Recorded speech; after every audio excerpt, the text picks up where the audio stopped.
Good morning, boys and girls. Welcome to Miss Hernandez's reading channel. Today I'm going to read to you this story called Curious George Goes to an Ice Cream Shop by Margaret and H.A. Rays. This is an adapted book for the series. It is a 2.9 AR level. George and his friend were cleaning the house. "We've worked hard today," said the man. "Let's treat ourselves to some ice cream." "Look, George, there's a new ice cream place in town," said the man with the yellow hat.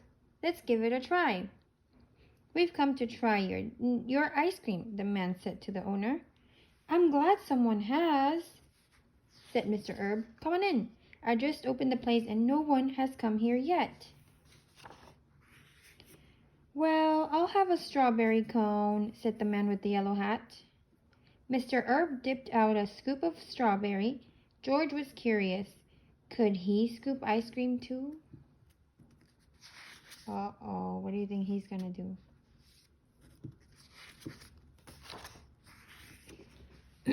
I have some errands to do, George," said the man. "Stay here until I come back.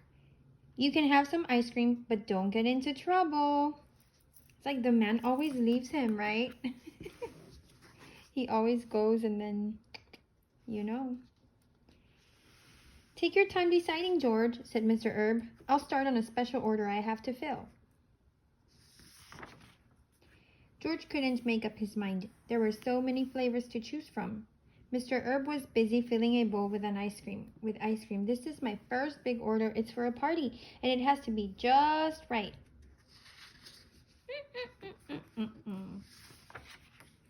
Just then the phone rang.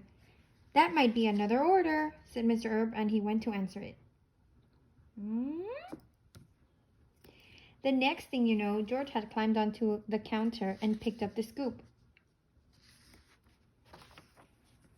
He dipped it into the banana ice cream and put it in the bowl. Then he dug into the strawberry, the nutty walnut, the raspberry, and the chocolate. Soon there was a mountain of ice cream in the bowl. George was just about to put vanilla on top of peppermint when... "George!" Mr. Herb yelled. "That's not what my customer ordered. Now I have to start all over again," he said. "Get away from here."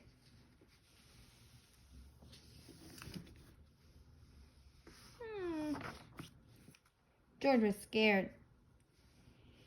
He ran over to the other counter in front of the window. There were jars of cherries, nuts, coconut, whipped cream, and all kinds of sauces. There was even a bowl of bananas. George put some bananas in a dish. Then he added raspberries, chocolate chips, and whipped cream. He's like making a banana split or something. Look at him with all the ingredients. George was getting hungry. Suddenly there was a tapping on the window. George turned around. Outside there was a crowd watching. Look at that.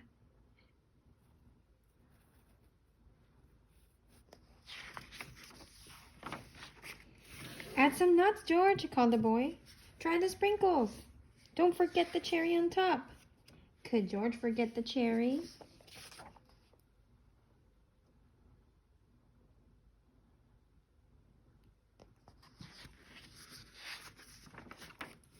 Just as George was about to taste his masterpiece, Mr. Herb came over. He was still angry. But before Mr. Herb could scold George, the crowd rushed in. "I'd like a raspberry sundae, and I'll have a banana split." Mr. Herb could hardly keep up. The orders kept pouring in. Finally, everyone was served. "Thanks for all the customers, George. You missed a big order. You messed up my big order, but you sure made up for it." Just then, the man with the yellow hat came back. "Have you finally decided what flavor you want, George?" "He sure did," said Mr. Herb. "A little bit of everything." The end.